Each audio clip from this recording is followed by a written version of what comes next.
the midst of a blizzard 43 years ago, 11-year-old Moira Anderson went out to the shops and never returned.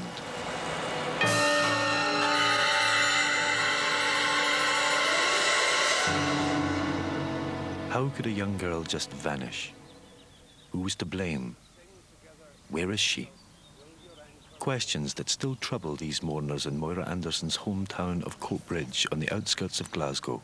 Will your anchor hold in the storms of life when the clouds... As they dedicate a park bench in her name, their grief is mixed with anger. Anger that in the past this town failed to protect her. Anger that a killer may have escaped. Lord our God, help us to still some of the thoughts that are racing round in our minds. Moira has outsoared the shadow of our night.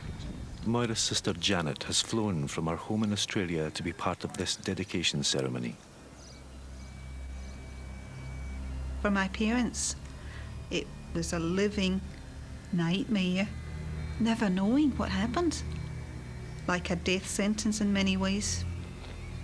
I think they died a little every day in themselves. I remember my mother saying, if only now they were to carry Moira's body in the door, at least we could put this matter to an end. Sadly, that wasn't to be. But there is someone out there who knows where she is. Sandra Brown believes she knows who this person is. And with a zeal which some believe borders on obsession, Sandra has mounted a personal crusade to have him prosecuted for murder. That person is her own father.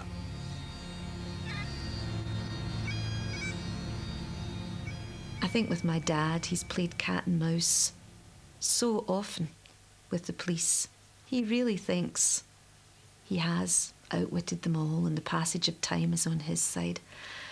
I would like to think that before he leaves this world that we might actually get the final little bit of the jigsaw, the tiny bit that is missing about where Moira is. The story begins on February the 23rd, 1957, on a dark, stormy afternoon. Moira Anderson, a little girl of 11, had spent the day at the house of her grandmother who was seriously ill. Just before the local co-op closed, at 4:15, Moira was asked to go there and buy some lard. Her uncle was cooking them a fish supper. As ever, she was happy to oblige. My lasting impression of Moira is someone who is absolutely full of devilment, always happy, smiling, always keen to help people. My best friend Moira was a lovely, impish tomboy. She's a bit of a devil in Moira. She would do things that I would think twice about. When we'd go through the park at lunchtimes and things, you know, she would speak to the people sitting on the benches and things like that. For always said, oh, you don't speak to them, because we were told not to speak to strangers in those days. But Moira never saw any harm in anybody, to be perfectly honest with you. And sadly, we know that she trusted one too many. As she set out on that bitterly cold evening, Moira had no reason not to feel safe. After all, this was the 1950s. Generally, it was quite a good town. I mean, the police were on top of everything. They used to be known as the Gestapo. They weren't really that bad. The general idea throughout the town that the police were respected. You could work a beat regular, and you got to know people on the beat, and they got to know you. And you could be in first name terms with crooks as well. But you knew the position of the area you were in and who was the bad ones, who were the good ones. And so you got to know them and you could keep your eye on them. That was the way it worked. There was no badness. You could leave your doors open. Everybody knew everybody else. It was a very close-knit community. It was an age of innocence years ago because, I mean, nothing was spoken about. I mean, not the way it is today, you know. I mean, we were just, sex just never was mentioned, you know. I mean, growing up then, very few people had televisions. You went and saw your grandmother's television. But even if opposite sex kissed, the channel would be switched across, that's mush. That's how ridiculous things were. But then that's what led to believe, we trusted people, we didn't know what evil really was. Moira never went into the co-op in Laird Street, just a 5-minute walk from her grandparents' home. Perhaps she found it closed, perhaps she had other plans. Moira's elder sister Janet, who had left that morning to visit her grandparents in Fife, fears Moira's fate was settled when she made her younger sister promise to buy a present for their mother, whose birthday was the next day.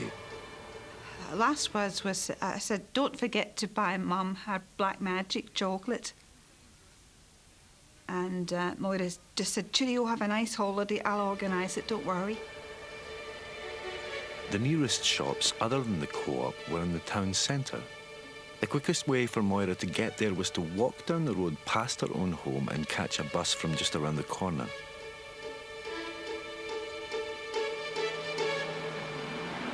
Moira's family lived in one of the better parts of town, but there were precious few signs of wealth anywhere in Coatbridge in the 50s. This was a solidly working-class town where most men worked in the mines or steelworks. The women stayed at home to look after the children. The men here liked their drink. A Friday night and a Saturday night was their drinking nights. And that was when you get the pubs really busy. And there was no opening until late at night in those days. It was 9 o'clock, door was closed, you know.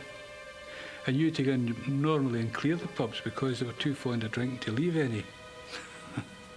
And the messages I get back from people I see in the course of my work working with women in the community is that there was a lot of physical abuse going on, there was a lot of sexual abuse going on, there was a lot of alcoholic, macho behaviour going on, with children lying in bed waiting for their fathers to come back at night drunk and wondering whether they should escape out the window or not for fear of what was going to happen, frightened of intervening in the battles between the husband and the wife.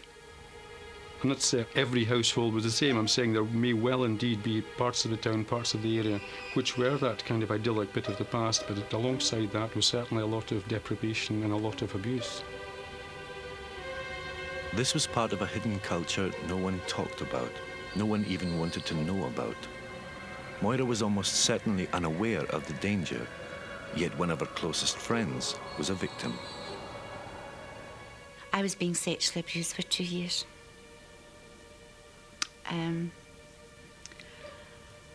And I kept it to myself for over 20 years.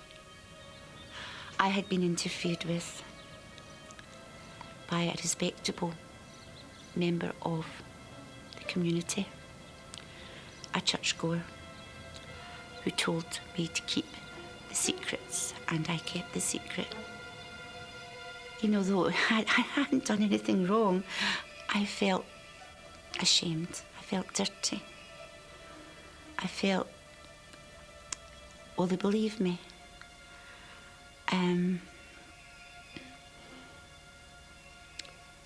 My mother and father, I couldn't tell them. I couldn't even tell my big sister. I kept the secret. And the secret went with my sex abuser to his grave.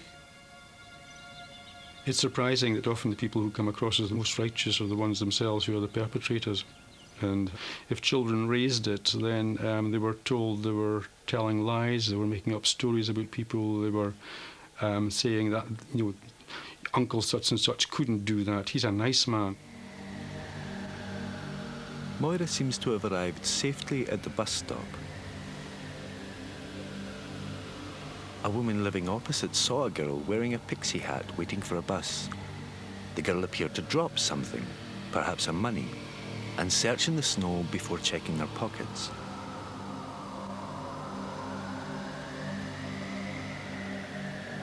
A few moments later, the bus finally arrived.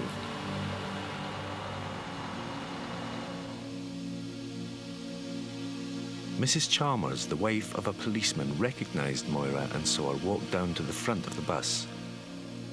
The journey into town, even on such a treacherous night, should only have taken a few minutes.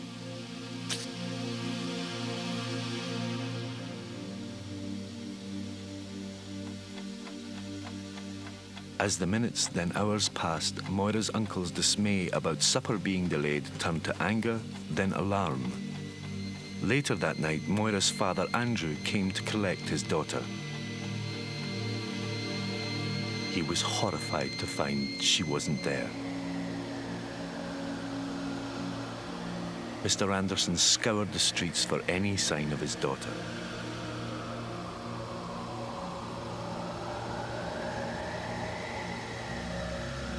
At midnight, in despair, he went to the police to report her missing.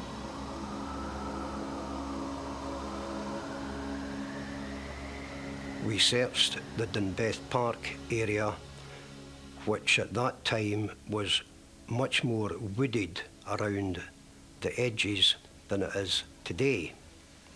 I didn't wear a miner's hat, but some of the locals around who had access to such headgear, I do distinctly remember them wearing the miners' hats. The search was conducted largely by local adults. The police weren't involved in any way in our search, according to my recollections. And the search obviously proved totally and utterly fruitless. My father woke me on this Sunday morning, and I remember I got a big lump in my throat, and my father had said to me, "Elizabeth, Moira never came home last night. She's gone missing." And I remember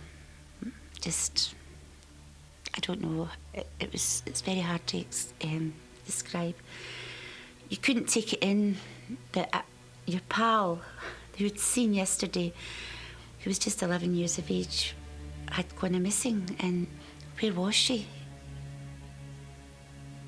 On the Sunday, my grandmother caught 3 different buses and took me back to my hometown, and it was only then that I realised that there was something very, very wrong. My parents were crying. There was lots of reporters, lots of cars in the street. You hardly ever saw cars, but there was lots of people around. The search, while enthusiastic, was disorganised. Local people took the initiative rather than the police, who appeared to lack a coherent plan. We lived in Eglinton Street, which was the same street as Moira and her family lived in. The police never came to my parents' door asking about Moira's disappearance. But in those first traumatic days, the Anderson family was sure that their friendly neighbourhood bobbies wouldn't let them down. At the beginning, we thought perhaps she was kidnapped and held against a force. And we fully put our trust in the police to do a competent job and have the building searched, have any possible suspects interviewed. But the family felt that trust was betrayed as the weeks passed. The police treated Moira's disappearance as a missing person inquiry. They never upgraded it to murder. As a result, police throughout Britain were looking for an 11-year-old girl, not a body and a murder suspect. That was the beginning of a whole series of bungles. There was many other things should have been done. It was fairly normal at the time. You would think that the search would have started a lot earlier. In fact, the police refused to believe that there was anything sinister in it. They merely said, "Oh, she's had a fight with her mother. She's probably hiding somewhere." As the weeks passed, the police were finally forced to consider whether anyone local was involved in Moira's disappearance. They alighted first on Moira's Uncle Jim. One rumour went that it was my uncle, who was a bachelor and stayed with my grandmother, but certainly not. My own father was also was rumoured that he had done something and thrown her body down the steelworks. That was searched. My father was questioned. Absolutely no way. My father used to play with ourselves in the park. There was nothing sinister in the family. Absolutely not. The police appealed for any witnesses who had seen a young girl alone on a bus.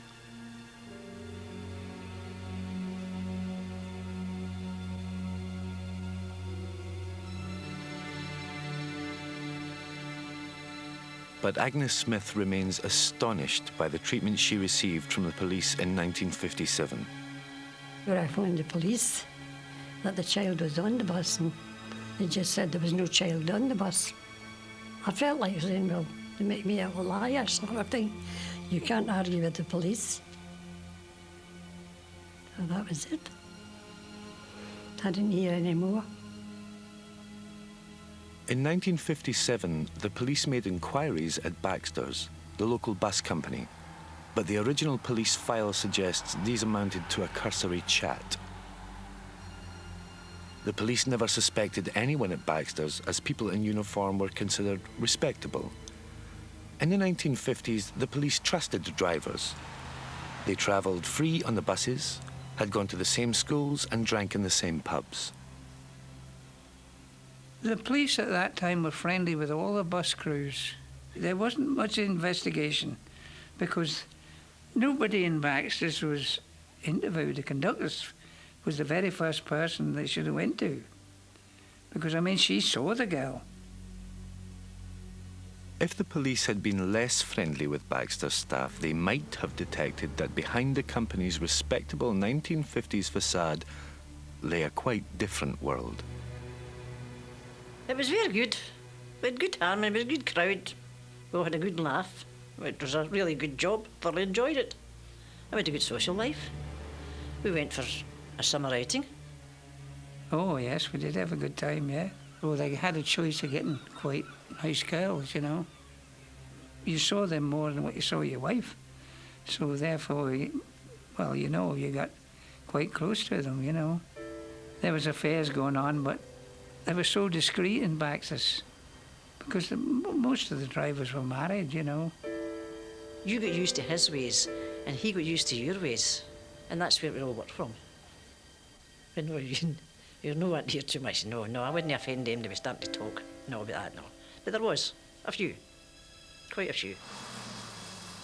One Baxter's driver wasn't discreet about his affairs. A respected churchgoer and married man, he should have been a prime police suspect. Not for his notorious womanizing, but because he had been charged with having sex with a young girl just 1 month before Moira Anderson disappeared.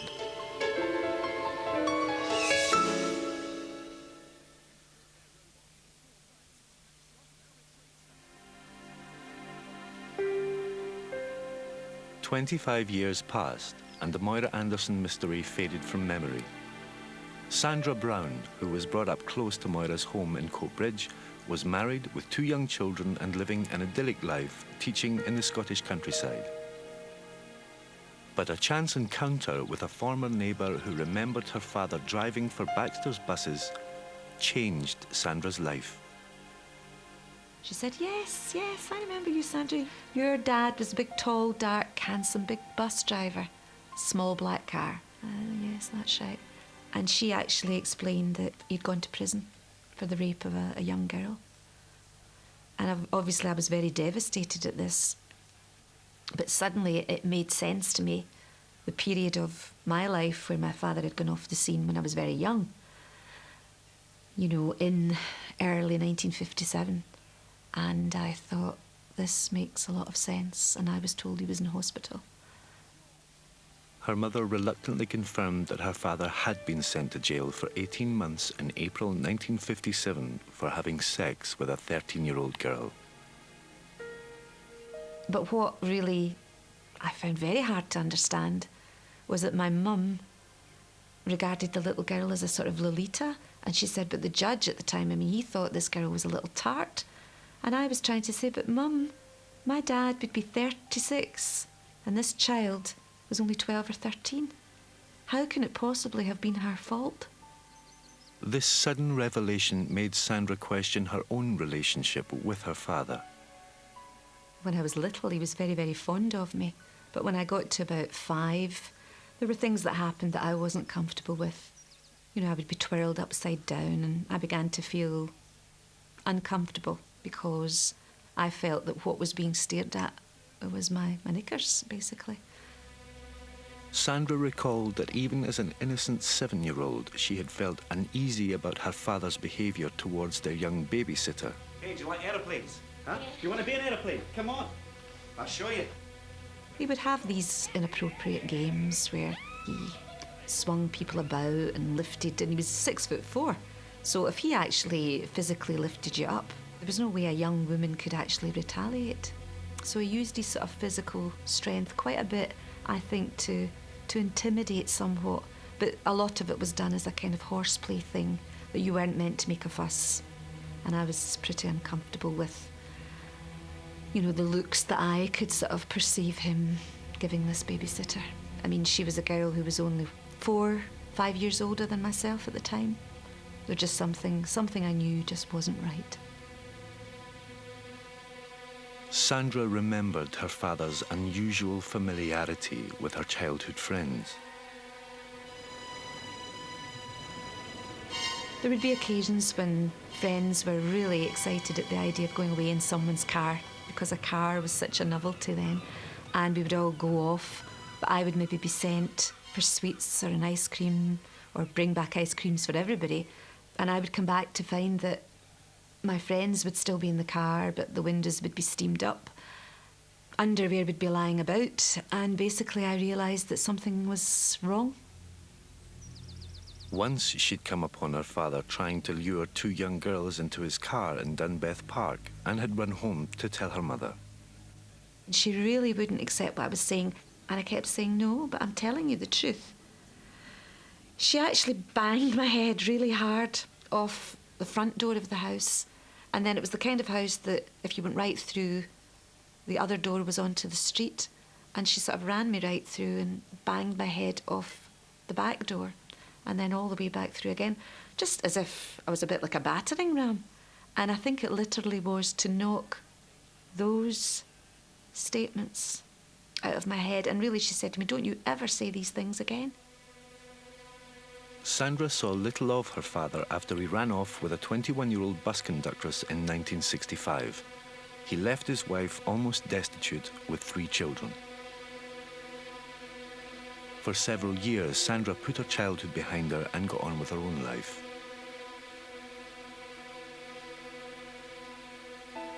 But in 1992, Sandra, while head of childcare at an Edinburgh college, went on a training course that included sessions of psychoanalysis that explored her earliest memories. She left determined to confront her father. Her chance came the very next day at the funeral of her grandmother. And I said, you were given all sorts of chances by my mother, you were given chances by your parents, you were given the opportunity when you came out of prison to turn over a new leaf, and you didn't.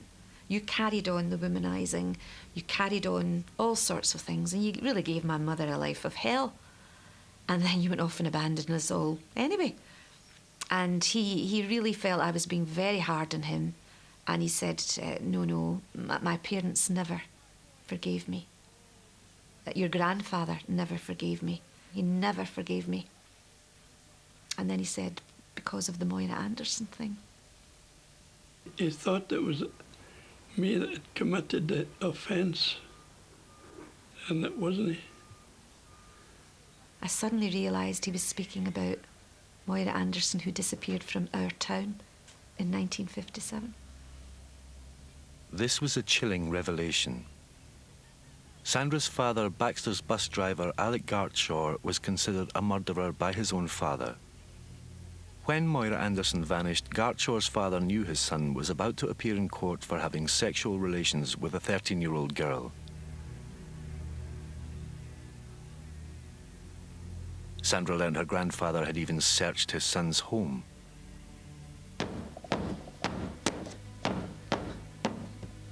We redecorated the kitchen, and they pulled up the floorboards to see if the body was underneath. He didn't believe me. He ripped the plaster off the new sink that I'd just put in. He ripped it all off. What did he think you'd done? He said that I'd done the murder, and I never. I never done it.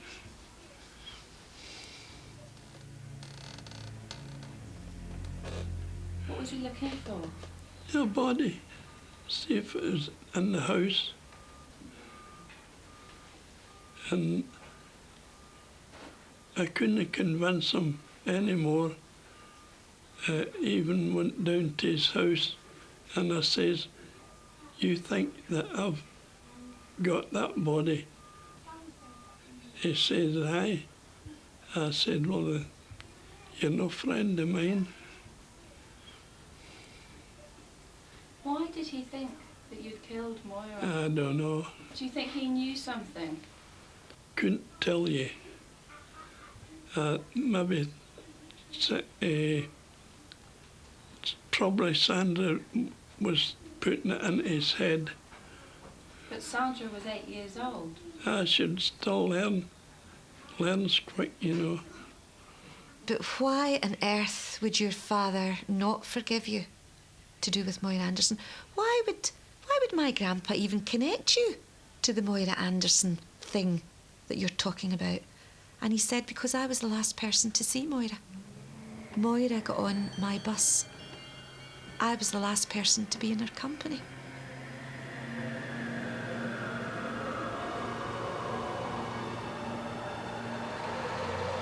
I seen her, she come onto my bus about 10 to 5 and she got off at Bowers and she must have mingled with the crowd. You know, like it is on a Saturday anywhere. That was the last time I seen her. Sandra Brown was convinced her father killed Moira Anderson from just a single heated conversation and some background research on the case. Breaking family taboos, she decided to accuse her own father of murder. She was hysterical. She's yelling at him. She's pouring out her aggression. She might have misunderstood him on the part about being the black sheep at the family. I spoke to my brothers and actually it was as if they were completely turned to stone. They just could not believe what they were hearing. No one could. I just couldn't believe that someone could do something horrendous as that and come home and just act normal. And I said, but you know, people like that don't go around with rapist or thief or murderer tattooed on their forehead. Yes, this is our father and this is very hard because you don't expect somehow evil to come with a face that you recognise. Their mother was mortified that family secrets might become public. Being a respectable member of the church, she must have went through hell. She believed, yeah, he was a womaniser, but I don't think she believed that it could go to the extremes of anything to do with children or, as far as that, going to murder. I did say at the end of the conversation, you know, I really think I have to do something about this. We all agreed that if she felt so strongly what she was doing, then she should go ahead and see the police. 35 years after Moira vanished, the police launched a new inquiry. To their amazement, there was no record in the original files to suggest Gartshaw had ever been interviewed, let alone been a suspect. Yet when Moira disappeared, he was out on bail awaiting trial for a series of sexual offences against his babysitter. In 1992, he was the only suspect and was interrogated for 18 hours in 3 separate interviews. On one point, he never wavered. He said he had told the police in 1957 that Moira had been on his bus. He also claimed his father took the police to Baxter's bus depot. And he says, excuse me, can you look in that boot of that bus? And when they looked in it, it was all sealed up, but there's nobody there. There's nothing. Were you worried? No, I wasn't worried. nothing to worry about. Your own father? Going that far? I thought he was going to Lally. I just let him get on with it. But how did it feel? Your father thinking you could kill a child? Was all embarrassed. But they never got in anyway. The police couldn't tell whether Gartshore was lying, as the original police records were remarkably incomplete. Neither the driver nor conductress was even named. As a result, the police in 1992 were unable to trace the conductress, a vital witness who might have shed light on what happened on that journey. What did emerge during the new police inquiry was a portrait of Alec Gartshore that confirmed Sandra's childhood memories. A kind of sleazy character to me. I didn't like him at all. He just was too fond of coming pawing you, and the way he spoke and the way he acted. No, I didn't have much time for it. Thank God I didn't do much with him. I didn't diminish him. Hey girls, come aboard. Take a sweet seat there. Hey, do you want a bit of my piece? It was schoolgirls, quite young schoolgirls, he encouraged. He used to have them on the bus at the terminus. And this is what the conductors complained about, you see. And these girls were all in the bus and you know, carrying on. I knew that wasn't right, not him doing that, having these girls there. And for all the conductors complained about, he still persisted in doing this. Do you think I've got the hips for it? They suspected, I suppose, there'd be something else, you know, going on. I mean, what did he have them on for? It was on the buses that he had met the young 13-year-old babysitter whom he later had sex with. I met her on the bus and she hadn't her fare. She hadn't her fare and I gave her it. If a small girl chat to him, I mean, he would encourage her. You know, I mean, he would probably say things to her like so I wouldn't say to her. The babysitter? Yeah. You had some sort of sexual relations with her, didn't you? Yeah. What happened? The same as what always happens. And her brother, after that, after I seen him, he said you should have strangled her. That's the God's honest truth. The police wanted to find out if that was the fate of little Moira Anderson.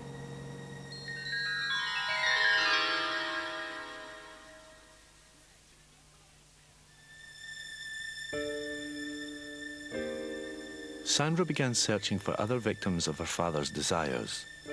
The police were struggling to find any evidence against Gartshore and had made a most unusual request. Would Sandra find out whether he had abused any of her relatives or friends? I initially approached an aunt and was devastated to discover that her two daughters had definitely been molested in a very open spot in our garden at a family picnic, which I found really hard to believe, but it was true.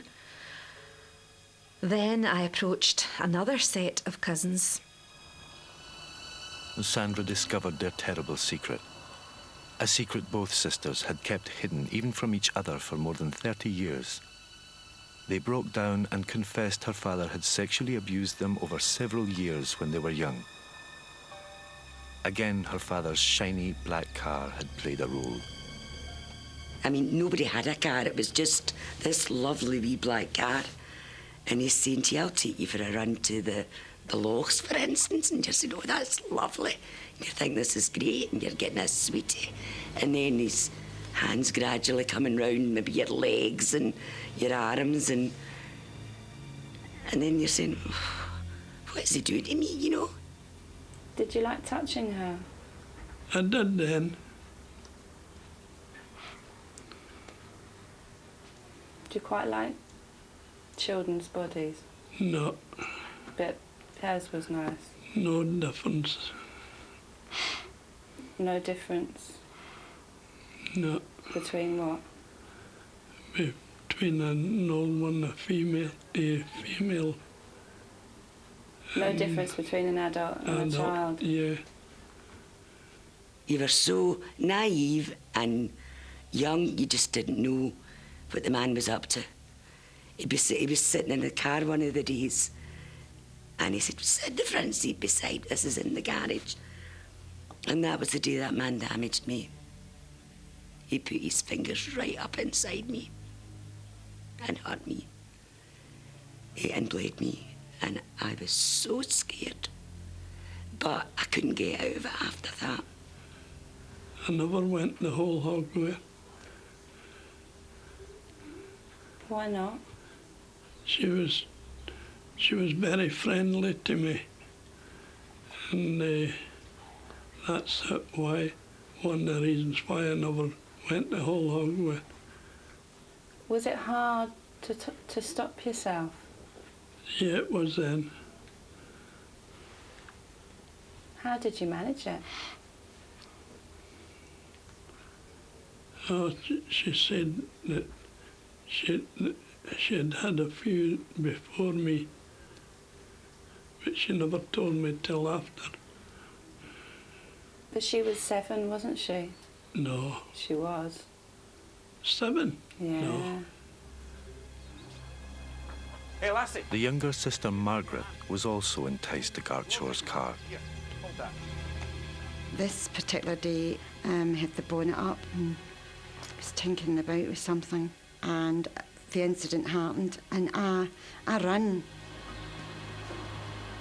and I went to my mother, my gran, and my Aunt Mary, and I told them, and I was dismissed. Away and play, away you go and play. And I was distraught, but it was just ignored.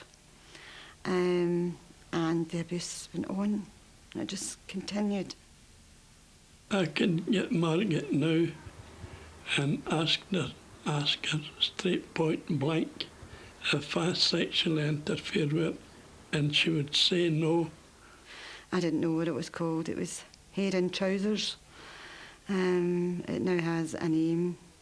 It's oral sex. He didn't interfere with me down below, but I think he done more mentally, because I didn't know what to do, and he used to get very, very angry, and he was very, very forceful. Today, Gartshore is dismissive of Margaret's accusations and puts it down to her innocence. She's not wakened up yet. She's not? Wakened up yet. What do you mean? Wakened up to the joys of love. It was just appalling what I was finding out.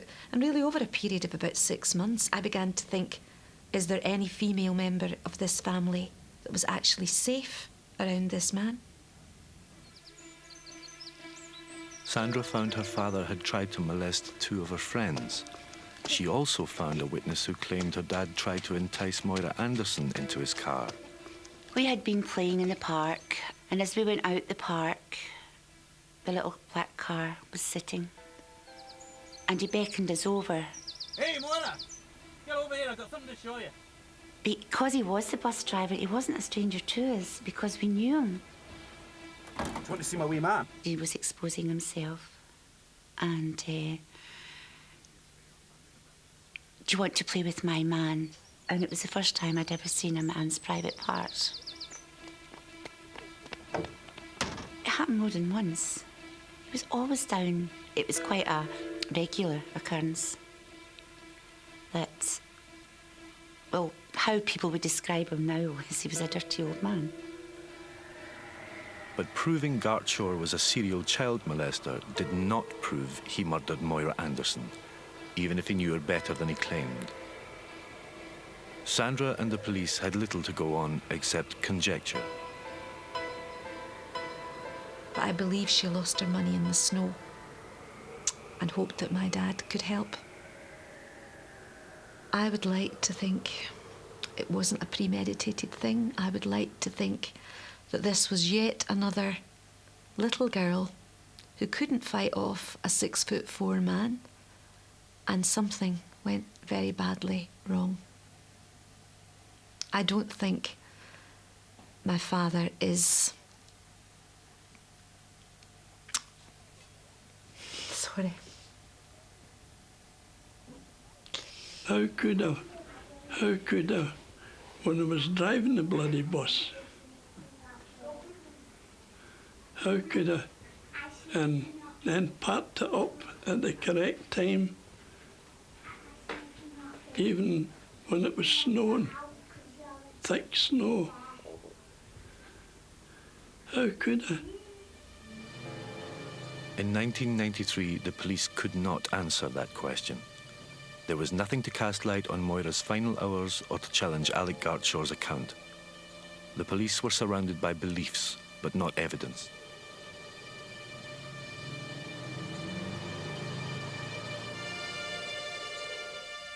In an attempt to find something, the police finally turned to a psychic investigator, William O'Connor, whom Sandra had consulted. The police drove him around Courtbridge to see if he could lead them to Moira's body. This is where I actually start to feel a lot of anxiety and an awful lot of fear. And this anxiety and fear is definitely coming from, the feelings of Moira. And this is when it starts to get really, really kind of just a wee bit too overpowering. Becomes a wee bit emotional here at this water point. Because this is where I can feel that where I feel she would be. There was definitely as if something had went too far, and I'm getting sheer panic. And I'm also getting the fact that she's resisting, and this is really basically, I'm feeling panic in both parts. And also I'm actually picking up this choking, this feel of strangulation. And then next thing I'm feeling that I'm sensing that I've hit the ground, or there's something hit my head to the left-hand side. And this is where I start to really get a wee bit kind of stressed with this, because the vibrations are still quite strong, because this is still the area where the actual murder took place, and where she was killed is where she was laid. Police divers searched the pond, but nothing. The police were forced to accept they had no body, no forensic links, and no witnesses. Basically what I've came to the conclusion is there is no physical evidence, we cannot take this to court, and all people connected with it must move on. Basically I would say she probably is at the stage of perhaps hounding her father to the point of that people are finding it hard to accept. She's a bloody bampot. A head case. And she's wasting her time. Did they find any physical evidence to connect your father to her disappearance? In the 1990s, no, absolutely not. I mean, the passage of time, I think, is definitely against such a resolution. No forensic link. After brutalising me near my desk door,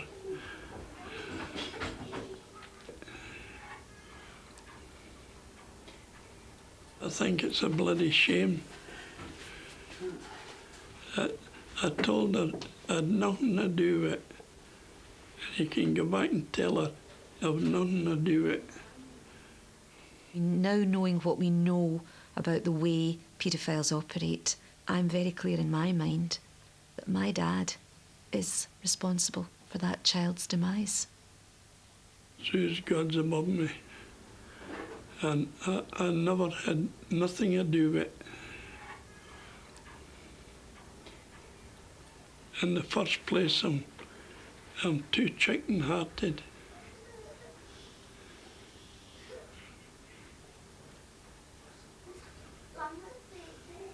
In the second place, I've been out of job. In 1993, the Scottish Crown Office decided not to prosecute Sandra's father for the murder of Moira Anderson or for sexually molesting his nieces.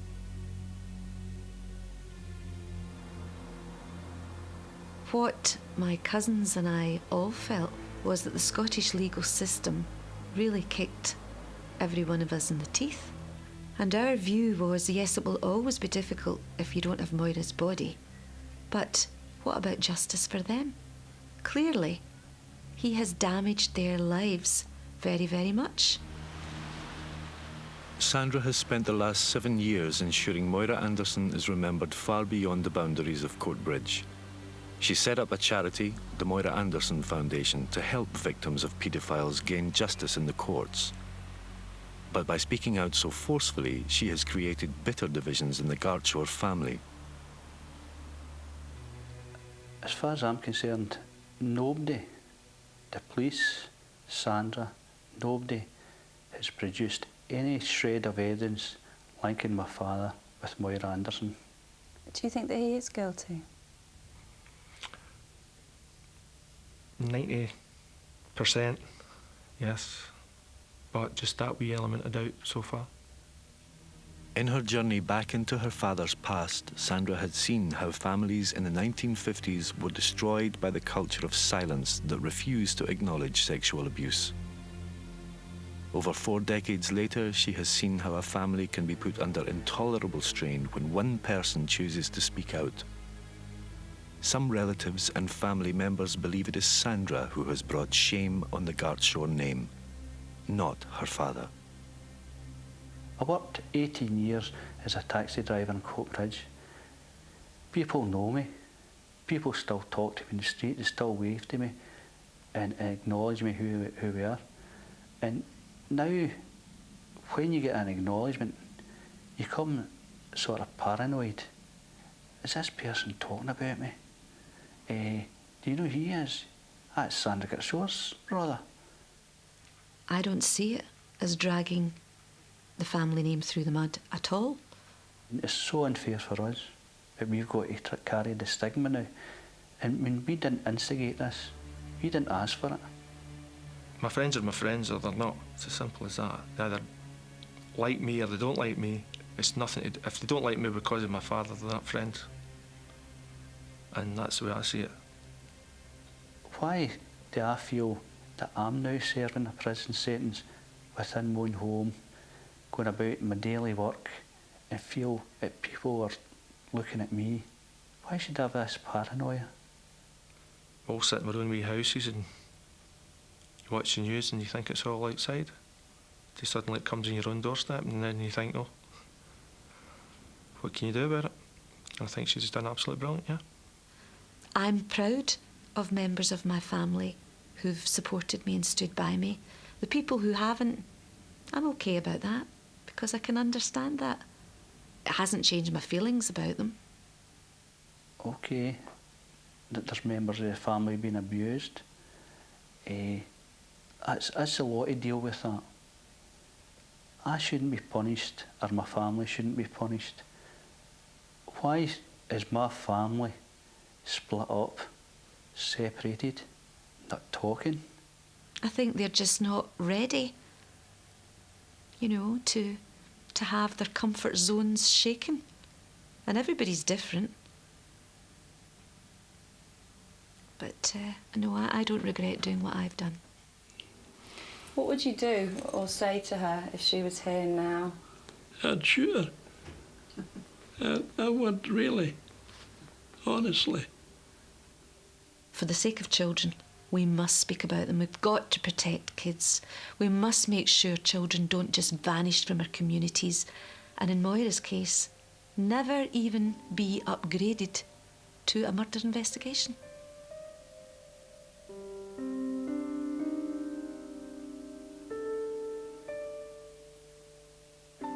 If you've been affected by child abuse or any of the other issues in the programme, there is a free Channel 4 helpline where you can talk in confidence.